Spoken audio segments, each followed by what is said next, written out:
Olá, meus caros, estamos dando pontapé inicial em mais um Gospel News aqui pelo Conteúdo Edificante, edição do número 2, vamos dizer assim, da nova temporada, do dia 17 de agosto de 2020. Vamos às principais manchetes e destaques dessa edição.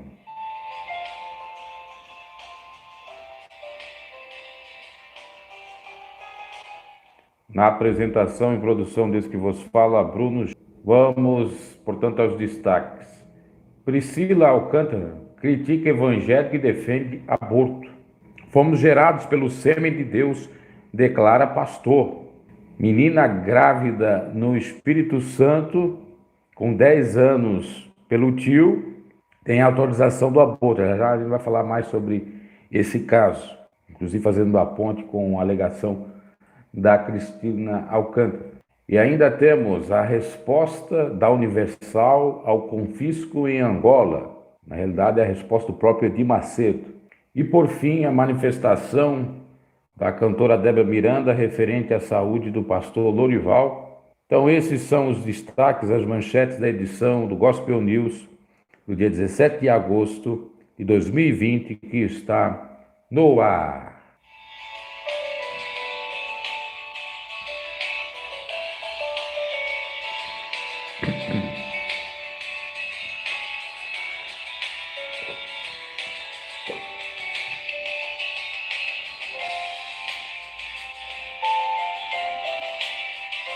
Vai deixando seu like. Se não é inscrito no canal, se inscreva. Quiser compartilhar o vídeo, compartilhe. Lembrando que o Gospel News é um programa de notícias e comentários que já existe aqui no canal desde 2018.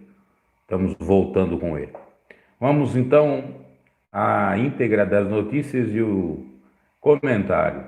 Vamos começar pela fala da Priscila Alcântara, que criticou os evangélicos, a ferida cantora das celebridades gospel.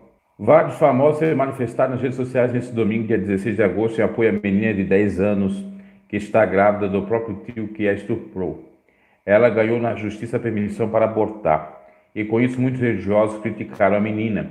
O assunto repercutiu em todo o país e centenas de artistas saíram em defesa da garota e criticaram duramente os evangélicos e religiosos que são contra o aborto. Uma dessas famosas do mundo evangélico foi a cantora gospel Priscila Alcântara, que usou a sua conta do Twitter para defender o aborto da menina e criticar os evangélicos.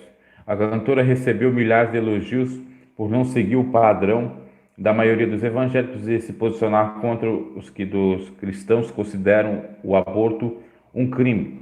Em resposta aos protestos de grupos religiosos que são contra o aborto da menina de 10 anos que foi estuprada pelo tio no Espírito Santo, Priscila escreveu: fanatismo religioso mata. Bom, a lei garante o aborto nessa condição de estupro. Na realidade, por via de regra, o Código Penal não aceita o aborto, ou seja, por qualquer motivo. No entanto, existem no mínimo 3 possibilidades. Isso, inclusive, eu vou falar no quadro Falando de Direito em breve. E uma delas é quando a pessoa é estuprada. No caso, a criança, o adolescente, ou até a mulher, já na sua fase adulta. Então, a lei dá respaldo. Só que tinha um imbróglio nesse caso, nós vamos trazer agora nessa outra notícia. Médicos interrompem gravidez de menina estuprada pelo tio no Espírito Santo. Os médicos já fizeram o procedimento. A equipe médica do Centro Integrado de Saúde Almari de Medeiros, no Recife, concluiu a primeira parte do procedimento de interrupção da gravidez da menina de 10 anos, que foi estuprada no interior do Espírito Santo. Aliás, São Mateus. Segundo o médico Olímpio Barbosa de Moraes Filho, responsável pelo procedimento, a criança deve retornar ao Espírito Santo já na quarta-feira, dia 19. O procedimento determinado pela Justiça Capixaba consiste na injeção de medicamentos para levar o feto a óbito, o que já foi feito ainda na noite desse domingo, e na madrugada dessa segunda-feira teve início a segunda etapa, que é a indução da expulsão do feto, também feita por medicamentos. Essa etapa só será concluída com a limpeza total do útero. De acordo com o documento obtido pela reportagem da Gazeta, a criança está grávida de aproximadamente 22 semanas, 6 meses praticamente, após ter sido estuprada pelo tio. Ele tem, o referido tio, 33 anos e está foragido. Além dele ter estuprado a criança, ainda tem um agravante: fora feito incesto. A menina chegou a ser internada no Hospital das Clínicas em Vitória, mas uma equipe médica se recusou a fazer o aborto autorizado pela Justiça, alegando que a idade gestacional não está amparada na legislação vigente. Ou seja, ela foi para um determinado hospital, lá a equipe médica não aceitou, então foi para um outro. Talvez a equipe médica que não aceitou teria princípios cristãos e também tinha um argumento forte, que é a questão da idade, porque geralmente é nas segunda ou terceira semanas que pode ser feito o aborto, e não 22 semanas, 6 meses, faltando um mês praticamente, ou já até podendo, sendo o caso. Tem bebês que nascem prematuros com 6 meses, 6 a 7 meses, podendo até tirar a criança pela via legal, vamos dizer assim. No entanto, ela foi levada a outro hospital no próprio Recife, que tem protocolo médico mais amplo para a interrupção da gravidez. O juiz Antônio Moreira Fernandes, que atendeu o pedido do Ministério Público Estadual e ordenou a interrupção da gravidez, disse que é legítimo e legal o aborto acima de 20 e 22 semanas, nos casos de gravidez decorrente de estupro, risco à vida da mulher e anencefalia fetal, que são os 3 tipos de possibilidades de aborto. No entanto, tinha uma jurisprudência que dizia que não poderia ser, digamos assim, com 20, 22 semanas. Porque logo que se denuncia o aborto não, o estupro, já era para fazer o aborto, a não ser que descobriram o estupro mais tarde e a criança já estava, criança no caso, já estava com a gravidez muito adiantada. Pode ter sido esse o caso. Lembrando que a menina tinha 10 anos, tem 10 anos, e segundo o Estatuto da Criança e Adolescente, até 12 anos é considerada criança. Depois, aos 13 já é considerada adolescente. Na decisão, o juiz concluiu que a vontade da criança é soberana, ainda que se trate de incapaz, sendo a mesma declarado que não deseja dar seguimento à gravidez, fruto de ato de extrema violência que sofreu.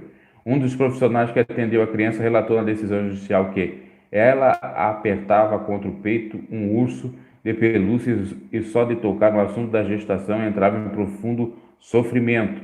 Gritava, chorava e negava a todo instante, apenas reafirmando não querer. Além da criança, familiares também foram favoráveis à interrupção da gravidez. Existia uma hipótese que muitos cogitaram, principalmente a ala conservadora evangélica, que deveria prosseguir com a gravidez, já que estava próximo de fazer uma cesárea, podendo fazer uma cesárea, e tirar a criança e doar a criança, cuidar dela e doar. É curioso a gente falar criança, porque no caso é o bebê, seria a criança da criança. E claro que ela não iria assumir essa criança, e sim seria para doação. No entanto, já fizeram o procedimento, a não ser que a recusa. Tem 2 formas de fazer o procedimento. Se não for bem sucedido, é capaz da criança resistir, e aí tem que se optar por tirar a criança pela via convencional, que é a cesárea, com 6, 7 anos de nascimento prematuro. É um tema delicado, complexo, com toda certeza. A lei brasileira ela confere esse direito. No entanto, fico muito nessa questão de aborto ou não aborto. E o criminoso? E o camarada que estuprou? Segundo o Bolsonaro, há tempos atrás, quando ele fazia campanha, ele dizia que era para ser castrado esse camarada que fazia estupro. Apresentou até projeto de lei na época como deputado, mas não foi para frente. E dava a entender que iria fazer alguma coisa nesse sentido, junto com a sua equipe ou com a bancada do governo no Congresso, logo que fosse eleito. Já temos mais de 2 anos da gestão Bolsonaro e nada feito. Porque se fosse nos Estados Unidos, camarada ia para quê? Prisão perpétua, com toda certeza. Eu não defendo a pena de morte, mas a prisão perpétua eu defendo sim. Mas no Brasil nós não temos. O máximo que o camarada pega de prisão é 30 anos. O Brasil é o país da impunidade. O crime aqui compensa lamentavelmente. Então tá aí a informação, um breve comentário. Vamos seguindo com o Gospel News.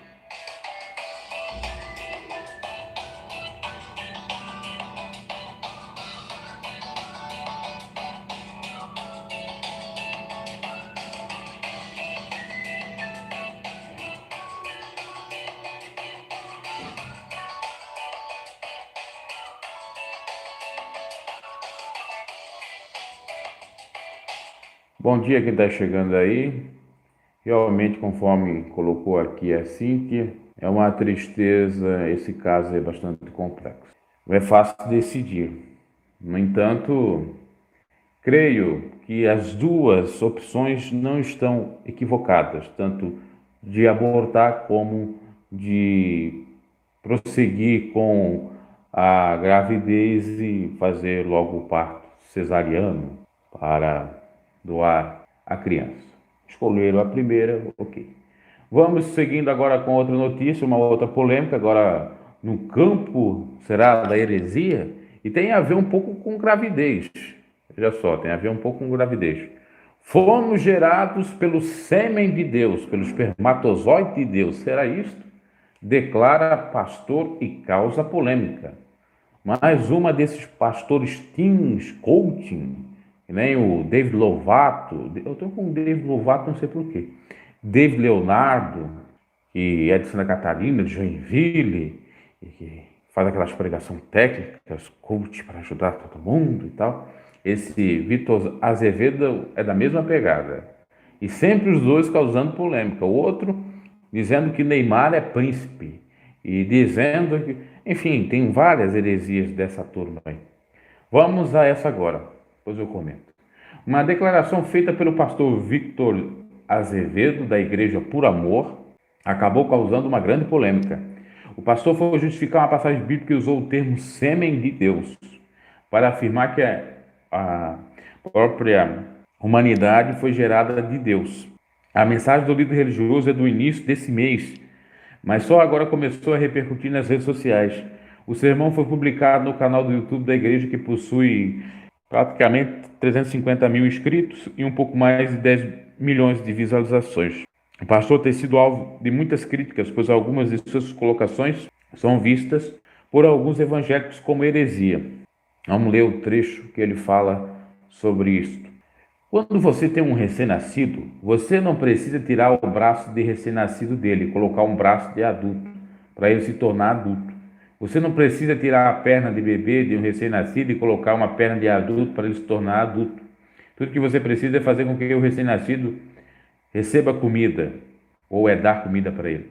Se você o alimenta bem e dá para ele aquilo que ele precisa para viver, ele vai se tornando um adulto. Da mesma forma nós, isso o pastor no início da pregação.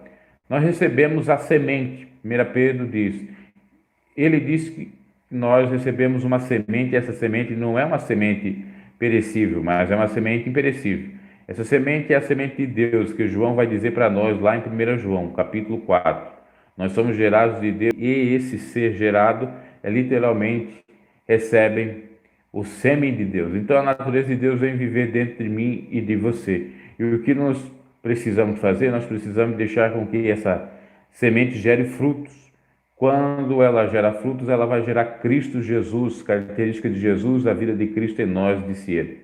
Muitos internautas não concordaram com o convite e criticaram ele nas redes sociais. A resposta aos críticos, o pastor justificou sua fala em um vídeo na função Stories do Instagram. Segundo ele, o termo está descrito na Bíblia. Abre aspas para a fala ou manifestação do Vitor.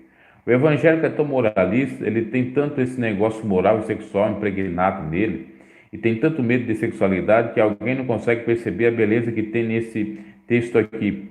1 João 3,9. Todo aquele que é nascido de Deus não se dedica à prática do pecado, porquanto a semente de Deus permanece nele e ele não pode continuar no pecado, pois é nascido de Deus. Vitor Azevedo é jovem, pastor da Igreja Por Amor, sede situado na cidade de São Caetano do Sul, na região metropolitana de São Paulo. Lá vai o Bruno dar o comentário dele. Olha, de tantas heresias que surgem por aí, essa é a mais simplória.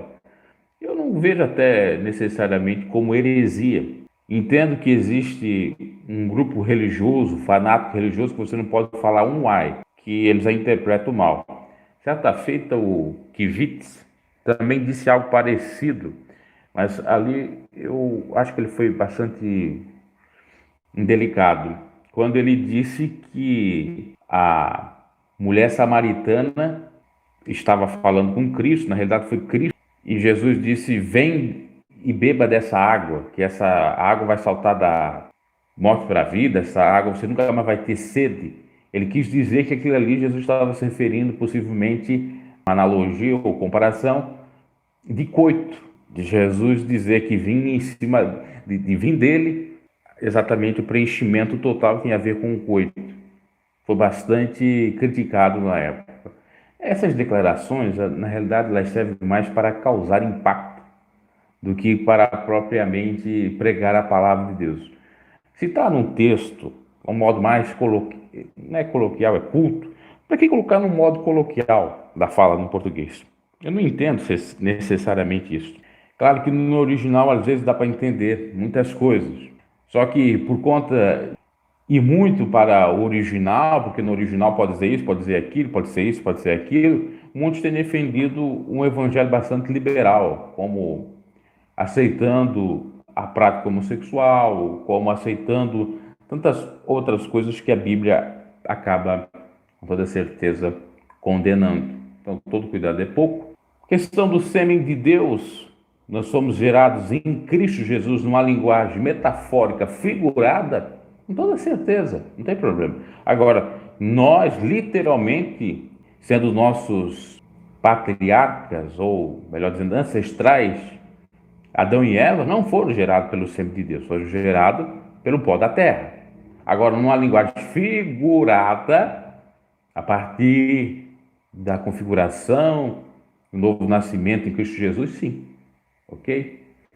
Então, está aí o comentário. Vamos seguindo com o Gospel News.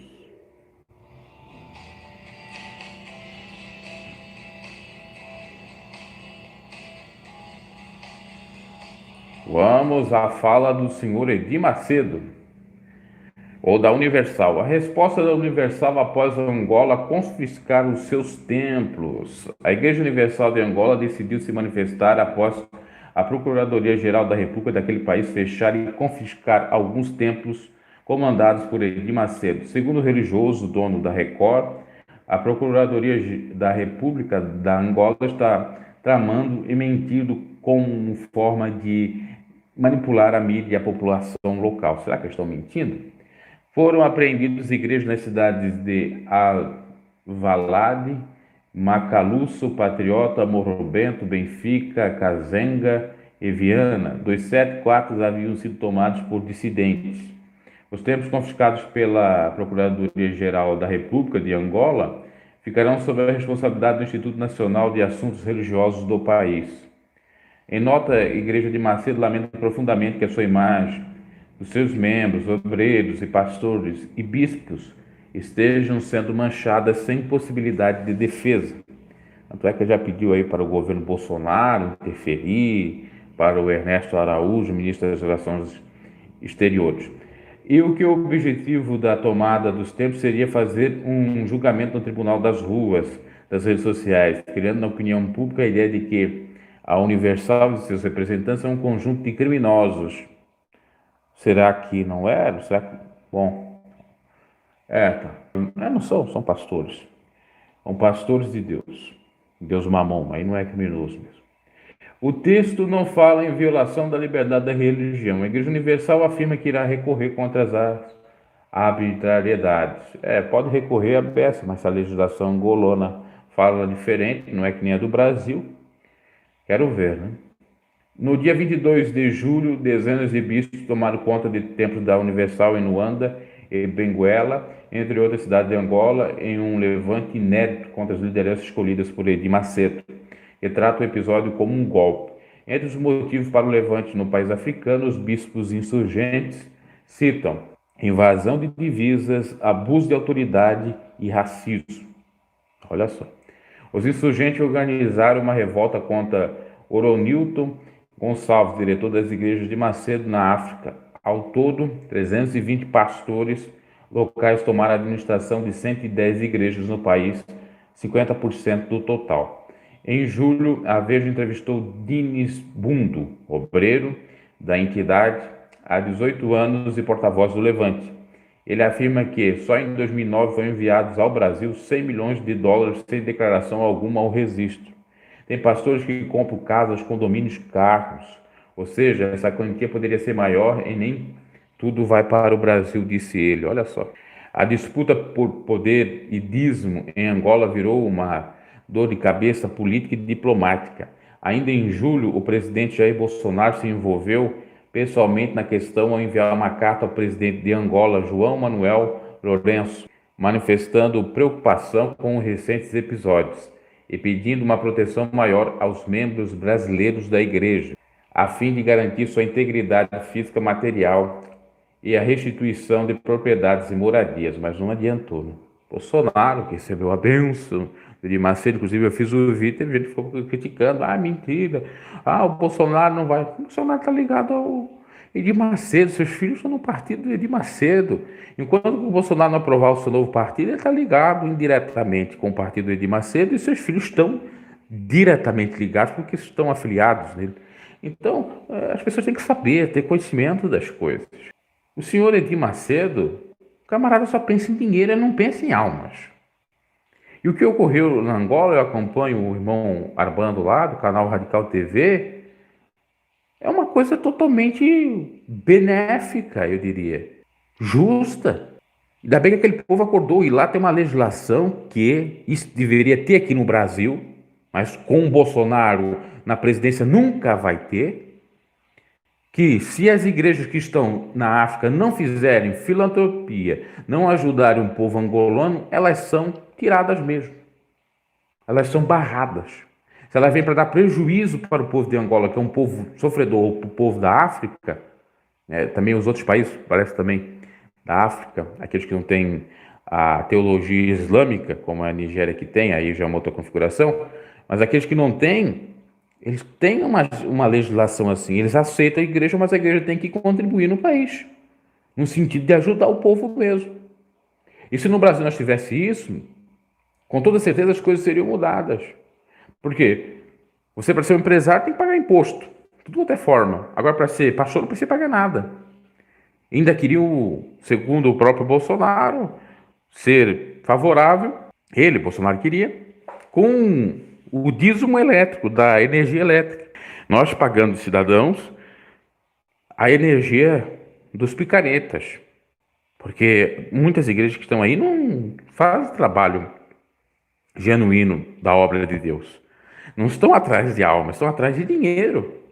Por isso que em cada botequim, entre aspas, cada esquina, cada quadrado ou quadra de casa você encontra inúmeras igrejas, cada vez saindo mais. Aí de uma grande, quando há uma divisão enorme, como está dando na Universal, nós já temos o Romualdo com a sua igreja própria, nós já temos o Formigone com a sua igreja própria, nós temos um outro aí que recentemente também acabou abrindo outra igreja. Então os grandões saindo da Universal e abrindo as suas próprias igrejas, aumenta mais o número de igrejas. E assim é uma tendência, vem da Assembleia de Deus, vem da Deus e Amor, vem de várias outras, aí, inclusive o primeiro, entre aspas, divisor, entre aspas, não estou dizendo que é, porque foi consentido que não era, da Universal foi o R.R. Soares, que criou a própria Internacional da Graça. Estou dizendo que ele foi divisor, entre aspas, não foi, né? Saiu, mas, quer dizer, saiu da Universal. Né? Depois veio o Valdemir, que abriu a Poder Mundial, saiu também da Universal. Recentemente teve um grandão que estava na igreja do Poder Mundial, o Zosivaldo, abriu agora uma igreja, era isso que eu ia falar, eu pensei que era da Universal, mas era, agora me lembrei, da própria Poder Mundial, e assim vai, é lamentável. Então no Brasil, nós temos que eleger políticos que cobram das igrejas, que exigem delas filantropia, que exigem delas transparência para o povo saber o que está sendo feito com os dízimos ofertas. Porque do jeito que está aí, é tudo que as grandes lideranças querem. Aí você vai votar em gente ligada à bancada evangélica, ela não defende você não, cristão genuíno, você que quer a obra da maneira correta. Ela defende os grandes marajás do mundo gospel. Ela defende essa bancada evangélica, só a nata, a elite de pastores, cantores, gospel, não defende o povo necessitado não. Tanto é assim que eles desaprovaram o auxílio, o prorrogamento do auxílio emergencial. Ainda está em discussão, mas como disse o André Janones, era para ser votado, já faz quase um mês isto, para que fosse obrigado o Brasil ou o governo do Bolsonaro a dar o auxílio emergencial até dezembro, eles votaram que não. Quer dizer, eles podem até mesmo aprovar que seja até dezembro, mas não no valor de R$ 600, pode ser menor. Ou pode ser por mais 1, 2 meses e não necessariamente dezembro, ou até não pode ser. Agora, se fosse votado obrigado ou obrigatório, porque lá está na própria lei do auxílio emergencial, que daria por um período, depois teria que renovar ou aprovar, e estava lá no sentido de não obrigação, então eles não aprovaram a obrigação, quer dizer que não vão dar. E foi toda a bancada evangélica, como eu mostrei no outro canal, até recomendo lá, que se inscrevam, muitos estão se inscrevendo, eu estou postando vídeos lá, e lá eu falarei mais de política, no Bruno G Oficial. Tem lá esse vídeo explicando todos os pormenores. Então você vai acreditar em bancada evangélica? Sinto muito, tome muito cuidado. Essa turma aí não pensa no povão, não.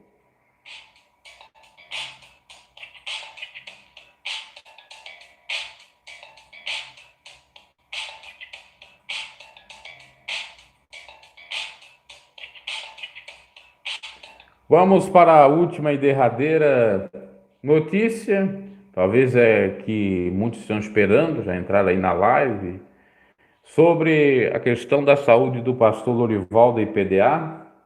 A Débora postou 2 posts na aba comunidade do seu YouTube, também nas outras redes sociais. Nós vamos ler o mais antigo, que foi ontem, e depois o mais recente, que já foi na madrugada de ontem, na noite de ontem.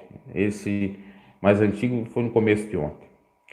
Eu estou ao lado do meu esposo, que se recupera muito bem. Hoje acordei ainda muito mais impactada pela maravilhosa visão que meu esposo teve na visita dos anjos de Deus durante a cirurgia dele. Se ainda não assistiu, clique lá no próprio vídeo para assistir a fala sobre a questão da visão. Então, esse foi o primeiro post. O último, recente, que confirma aquilo que eu até falei no outro vídeo, está tudo bem com o pastor Lorival, cada vez mais ele vem evoluindo para a melhora. Eu estava aqui pensando, como Deus tem sido bom para mim e meu esposo, pastor Lorival de Almeida. Tivemos grandes livramentos, esse foi mais um, é Deus cuidando da gente. As orações de vocês têm subido a Deus, pois estava previsto que quando ele saísse da UTI, que ele já saiu, fosse para a semi-UTI, que deve ser a CTI, mas já está no quarto. Então, temos aí a notícia que ele não está mais na UTI, no quarto, se recuperando bem. Continue orando para que ele retorne logo aos púlpitos, que é o lugar onde ele mais gosta de estar. Um abraço fraternal a todos que oraram e que continuam orando por ele. Então tá aí a informação do estado de saúde do próprio pastor Lorival. Está bem, já está num quarto e deve ter pronta recuperação, pelo menos já ser liberado, tendo alta do hospital, o mais breve possível, do jeito que está ocorrendo aqui, como ela está noticiando, falando. Você pode confirmar isto no próprio canal dela. Então, trouxemos as notícias. Esse foi mais um Gospel News. Abraço. Deus abençoe a todos e até uma próxima. Lembrando que o Gospel News, se der certo, não tivemos muita represália do YouTube, todo dia vai ter um Gospel News por volta aí das 10 horas da manhã ou perto do meio-dia. Ok?